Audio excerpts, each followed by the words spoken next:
We're heading to a Georgia cotton gin built in the 1800s.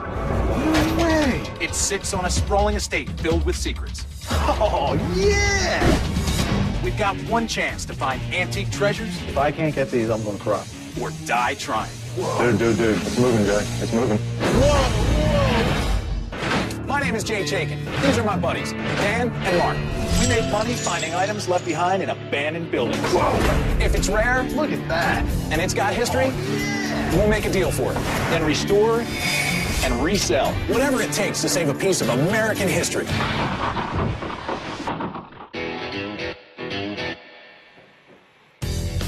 Here we are, guys, Georgia. We are down south. So far, ribs for breakfast, ribs for lunch. We've been eating good. Oh, man. We're about to hit a cotton gin. It was started right after the Civil War. Cotton gins used to dot the landscape of the Old South, but now this is the only one left standing in the county. Today, we've got to find big-ticket items with a Southern heritage, because those objects can be worth a pretty penny. How much time we got here? One day, in and out. Now, Mark, what's that right there? Cotton gin. Let's bring home the motherlode. The Thomas family moved to this plantation and started ginning cotton in the late 1800s. After the Civil War, the cotton industry was thriving and made the Thomases one of the most prominent families in the area. But when globalization killed the local cotton industry in the second half of the 20th century, the Thomases, like so many other families, were forced to close the gin. This is awesome. Look at this place. This place is cool. Guys, we got limited time. Let's pick it apart. The plantation consists of the cotton gin, the storage shed, the family home, and a turkey coop. Today, we're looking for historical objects with a good Southern story.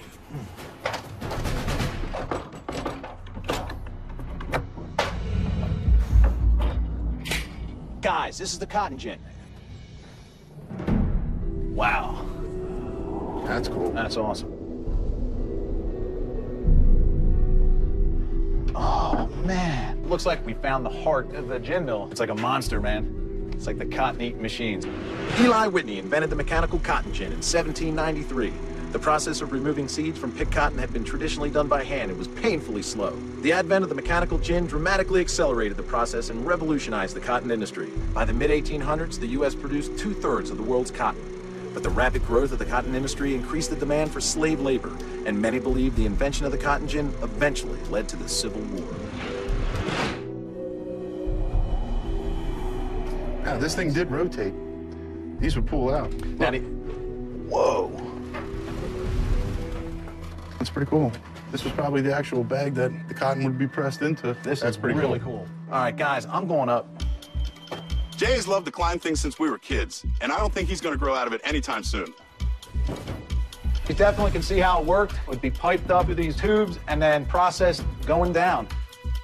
Whoa. You just never know what you're... What are you trying to find, Hut? Whoa. You all right? Are you all right, brother? We're good. I mean, it's getting a little dangerous. It's safe down here. Safe down there, man. I almost fell on your head. My job is finding objects in hidden places, but busting my head in the first 15 minutes is not going to make us any cash. Why don't we go check out another building?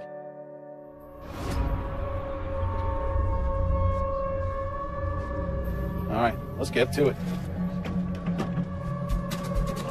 Guys, check out this vintage Coke machine. Now that's what I'm talking about. Damn, look at that. It's missing some parts, though. And we got the rust down here. Oh, here's the back of the Coke machine, Dan. Coca-Cola was invented by a Civil War veteran as a cure for morphine addiction, and America has been hooked on it ever since. Before 1929, just getting a Coke usually meant sitting at a soda fountain. These coolers made it easy to grab a cold one almost anywhere. So we have all the parts to it. Cool. I'm guessing this is from the 1950s. This is a great find. Yeah. But if it's going to cost too much, we might have to pass on it. But so far, I'm in love with this thing. Sold. Let's get to it. We got a lot to look at. All right. There's the storage shed. Looks like there's a side room. Let's hit that first. Damn, look at that. Whoa, look at that. Man, what is this? Look at the generator, Dan. Yeah, check that out. I'll check out. Guys, we got signs. What do we got here for good taste? Have a Tampa cigar. This is great. Mark, you want to stand that up? Oh, there we go. Drink Coca-Cola. Could be 40s, 50s. Turns out the Thomas family also owned a gas station and general store. We never expected to find things like the Coke fridge or these signs, but we'll take them. Hey, what do you think this thing is? What are these, tables? Looks like the legs. Oh, man. Oh, cool. We'll lean them right up against the wall here. That's cool. That's awesome. You know, here we got one. Dan, I think the lead from a bullet is still stuck in the sign. Habitampa Cigars is a Southern company, and Coca-Cola was founded just 60 miles away in Atlanta. So these vintage signs have local history, and that's what makes them even more collectible. This is awesome, man. I mean, if there's signage here, there's gonna be signage over here. Whoa, whoa. Guys, check out these gas pumps. Yeah, they're cool. This is awesome. Check this out. Dino gasoline, and it was 33 and a half cents per gallon. Nice. Imagine that now. I love it. Back in the day, gas pumps were like three-dimensional billboards. Companies tried to stand out with pumps featuring sleek designs, anything to attract the customer. These old gas pumps are straight out of the golden age of the automobile. They're pretty banged up. Yep, they're in bad shape. It's missing their globe. It's not bad, surface rust, but Right. man, somebody attempted to keep them above the dirt with a tire. It's crushed and sinking into the ground. Believe it or not, there's a collector's market for old gas pumps. In good shape, each of these can fetch at least $1,000. But these pumps need a lot of work, so getting them at the right price is gonna be key. We have a treasure trove here. This is awesome. I mean, if you pick it up for cheap. If I can't get these, I'm gonna cry.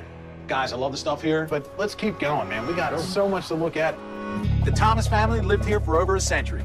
Here's hoping this is where everything ended up. Guys, let's get into this place, man. Well, here we go.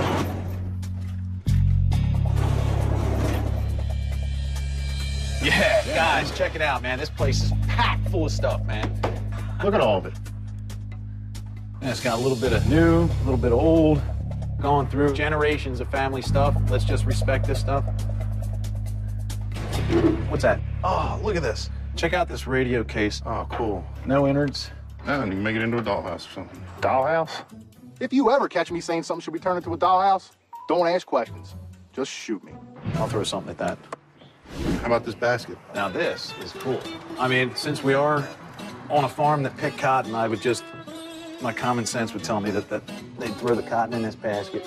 The cotton industry in Georgia thrived from the late 1700s until just a few decades ago. A basket like this could be over a century old. That makes it a very valuable historic piece. Nah, pretty cool that's awesome.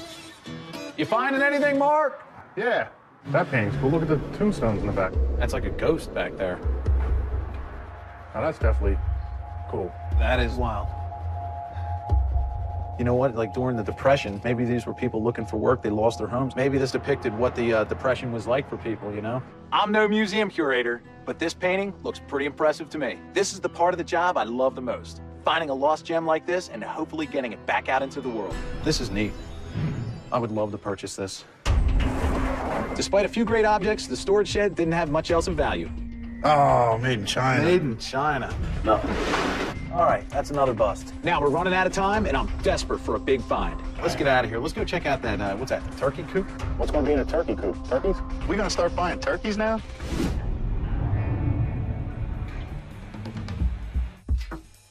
Guys, we got a big blue tarp. Just be so careful. I'm hoping for it. This is really cool. In my business, finding something covered with a tarp means one thing. Whatever's underneath is worth protecting. Here we go. Oh, yeah! Here we go. Oh, yeah!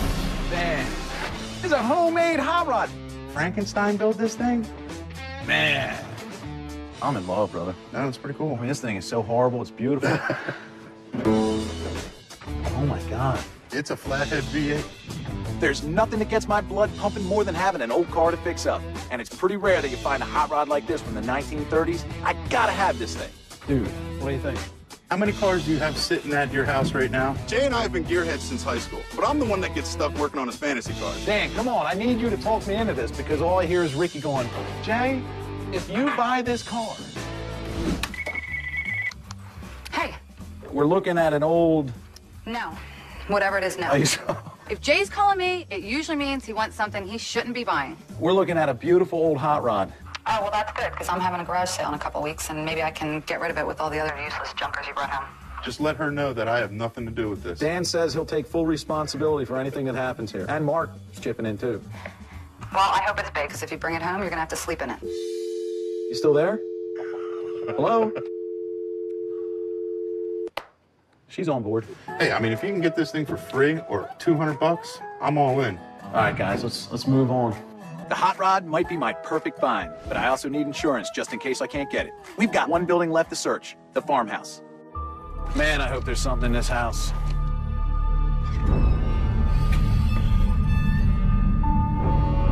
All right, guys, this house is pretty big, but let's just split up and check out each room, and we'll meet up in the attic. Damn. Let's scare the crap out of Mark.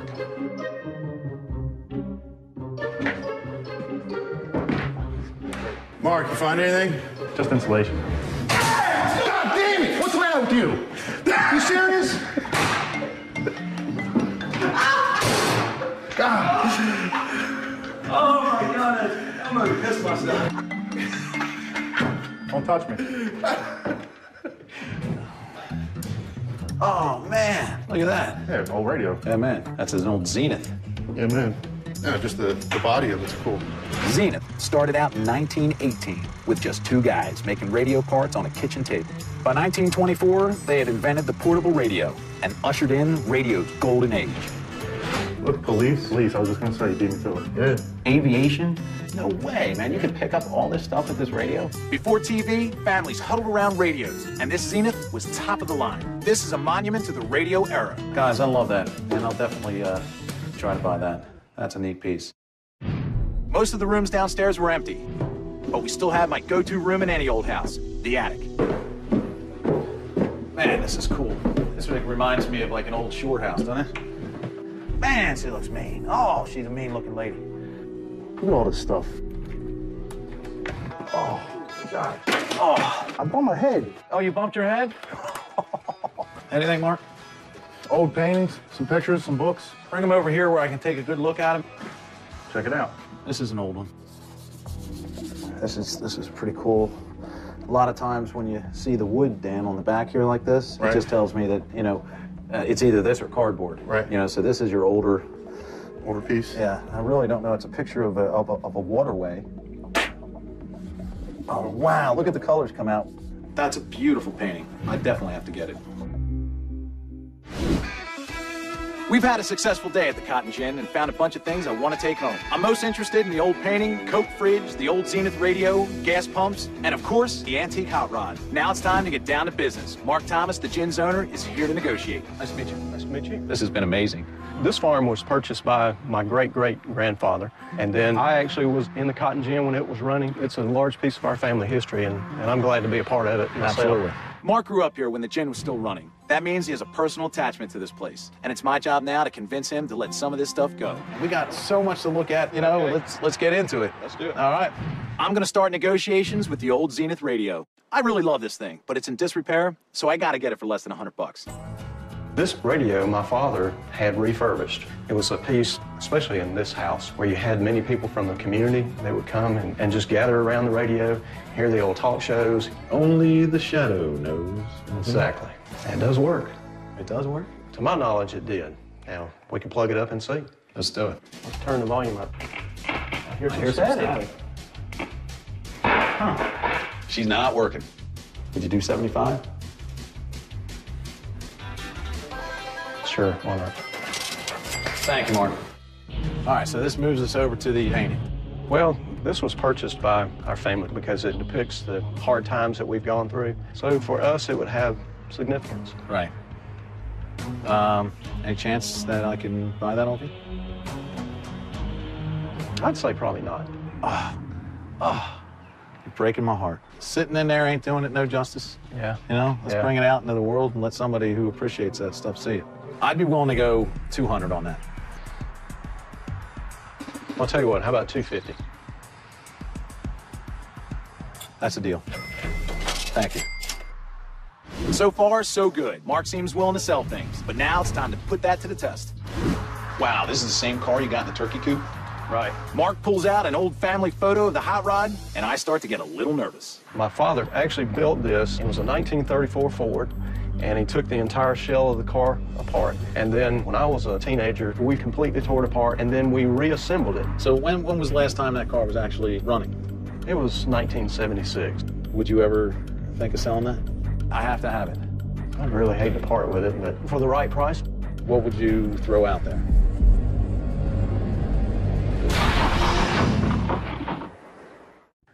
Off the top of your head, what would you throw out there?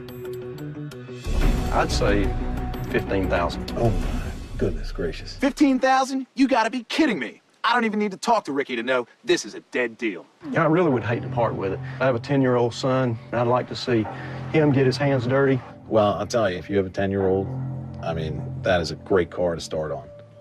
And it is amazing. Yeah. So how about these gas pumps? Again, for the right price, I'd probably let him go. Now, whoever put them there didn't put them there very gently, okay? And if you look, if you could get down here, it's because it did find its way into the ground. Back here it's kind of Swiss cheesy. Okay. This glass is broken. I'd like to offer you $400 for both of those gas pumps. How about 500? Ugh.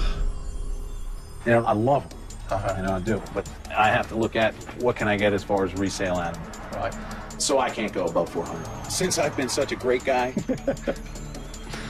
would you accept my previous offer? I don't use them anymore, so Sure. All right.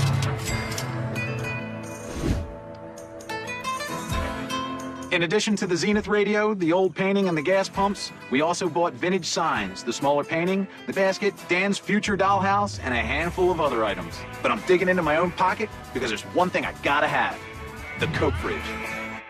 So what we're looking at is a vintage Coca-Cola machine.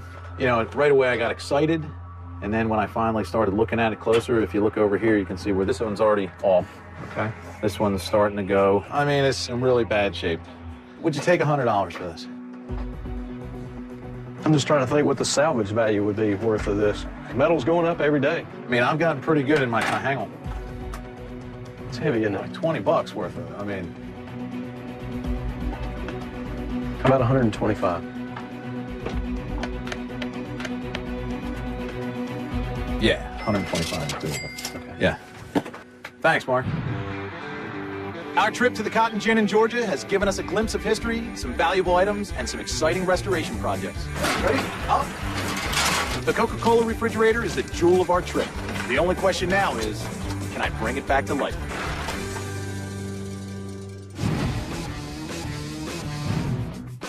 When we're restoring antique items like this Coke fridge, the goal is to make it look just like it did when it came out of the showroom 60 years ago.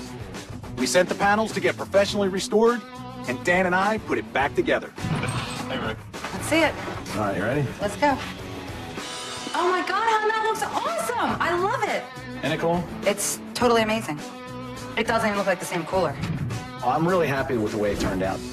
The guys down the road did an incredible job. They actually had to order the special Coca-Cola Red. Really? And they patched up all the holes. It looks awesome. They really made this thing look sharp. And then we brought in our pinstriper, and he hand-painted the Coca-Cola sign. Does it work? Oh, it works. I mean, ice cold. Love it. Our visit to the Cotton Gin has been a very profitable trip. I spent around $1,200 on some amazing objects. And after another $3,500 invested in refurbishing the Coke fridge, we'll make close to 12 grand on all the items. And the best part, we rediscovered some lost treasures from the Old South, and we brought them back to their former glory. And for that, I think I deserve a cold one. Believe it or not.